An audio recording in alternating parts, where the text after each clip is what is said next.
I'm still struggling right now to even just put myself into words for, what just happened.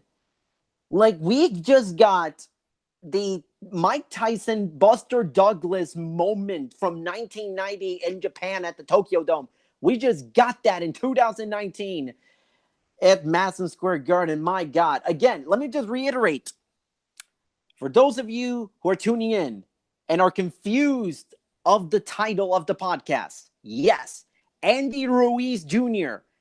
beat Anthony Joshua clean as a whistle in the middle of the ring, no controversy whatsoever, to become the new unified WBA, WBO, and IBF World Heavyweight Champion, spoiling Anthony Joshua's U.S. debut.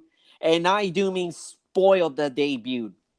Just kind of waiting for a little more people to show up. And if you have any questions about the fight, about the rest of the card, about anything boxing related, feel free to mention it in the live chat so I can talk about it. I would love to talk to you guys and see what your thoughts are on the fight. We got one here in the comment section. I didn't know Andy Ruiz Jr. fought for the WBO title before this. Yes, he did. Back in 2016 when he fought Joseph Parker for the vacant WBO title. That title was like vacated by Tyson Fury. I don't remember if it was vacated or they stripped him of the title. It was a very weird situation Tyson Fury had with the respective governing bodies, but the title was vacated at the time. Parker beat Andy Ruiz by majority decision. I thought that it was, I thought Andy Ruiz decisively lost that fight, but that was back in 2016. And ever since that loss, he has, bounced back tremendously. He took a 15-month break from the sport of boxing. He came back in. He was briefly with Top Rank before moving on to PBC. And this whole the story of this fight of Andy Ruiz beating Anthony Joshua, there are so many layers to this fight and to the entire buildup of the fight, which is just it's equal parts shocking. It's equal parts amazing. It's so many different things. This will be one of those nights where you will, 30 years from now, you will remember exactly where you were when you watch this fight, this moment where Andy Ruiz Jr.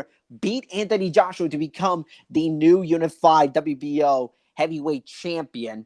Again, and for those of you joining in, I had some technical difficulties, which is why we had a little bit of a late start. Let me know if you can hear me just fine. I'm looking at it on a separate screen, and the video actually appears to be A-okay for now. So let me know if there are any visual or audio issues with myself. Looking at the comment section, there were a lot of people coming in, chiming in with their thoughts that Andy was doing a quick turnaround. He fought April 20th on the last PBC on FS1 card. Yes, he did. Actually, he did. It was not a PBC on FS1 card. It was actually a Fox card. It was, I believe, the co-main event to the Danny Garcia versus Adrian Granados fight in Carson, California, which was happening at the exact same time as the Terrence Crawford versus Amir Khan pay-per-view. And a funny story about that, about Andy Ruiz, me watching that fight he had against Alexander Dimitrenko on April 20th. I remember I was in Madison Square Garden. I was way up in the rafters. The pay-per-view started. It was, I believe in the first fight, early in the first fight, I may have my timeline wrong, but it was right around that time. And I was watching the fight, like I had one monitor to my left, watching the actual pay-per-view, because you get, if you're covering a fight, and you get sent up there, you actually get a monitor that kind of gives you access to, so you get a miniature TV, essentially. And so one TV had the pay-per-view, Crawford versus Amir Khan. Now, on the other one, I had the PBC on Fox card. And I saw Andy Ruiz just knock out Alexander Dimitrenko. He obliterated Dimitrenko. And it was funny because after the interview, after the fight, Andy Ruiz was interviewed by PBC, and we say, I want Deontay Wilder, I want Anthony Joshua. And I thought to myself, why are you calling out Anthony Joshua? Joshua's on the other side of the street. And it was really, really, and I thought, and lo and behold, we just, he wanted Anthony Joshua, he got it. less than 2 months later, it's hilarious. Not even 6 weeks has passed. Actually, no, I think it was 6 weeks exact that has passed since that fight. He went from beating Alexander Dimitrenko on the undercard of a Fox card and then goes on to become the heavyweight champion of the world. I think that's something that not all people are considering or wasn't even discussed on the zone tonight, was the fact that Ruiz was coming off a fight 6 weeks earlier. How often do you actually get this type of scenario where you get a world heavyweight challenger fight 6 weeks before the big fight? Which is still really amazing. I'm still kind of rattling my head. It's very 1970s where you have guys fighting 6, 7, 8, 9, 10 times a year, and and they're not at the prospect level. They're at that contender world title level. I remember maybe I think Tyson have fought 8, 10 times or something during his first year as heavyweight champion. I don't remember off the top of my head. But he fought a lot in that first year as the world heavyweight champion. Coming in here, a lot of people chiming in with comments. Joshua was telling his corner what he was going to do and not listen to them. Always a recipe for disaster. Yeah, that was weird. Funny, right before the fight, one thing that kind of entered my mind was, how was the relationship between Joshua and his corner gonna be like in this fight? And I thought that was really interesting, and not just the whole thing with Joshua in his corner, but also Joshua and the referee. So I think it's about time we kind of actually broke down this fight. But before we do a few more comments, because I do like listening, reading your comments in this fight.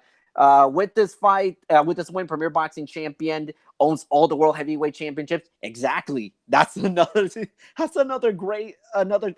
PBC is the undisputed heavyweight promotion of the world because Ruiz is a PBC fighter. He now owns 3 of the titles.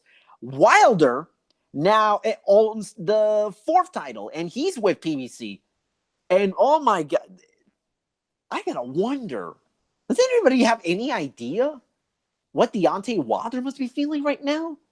On one hand, a fight against Andy Ruiz is infinitely times easier to do when he's, when you're both on the same brand. It's infinitely times easier to negotiate with Andy Ruiz than with Eddie Hearn, as the last couple of years have shown. So this is really interesting. But the problem is, Wilder Ruiz ain't happening anytime soon because Wilder's already committed to Luis Ortiz and then said contracts are signed for the Tyson Fury rematch. But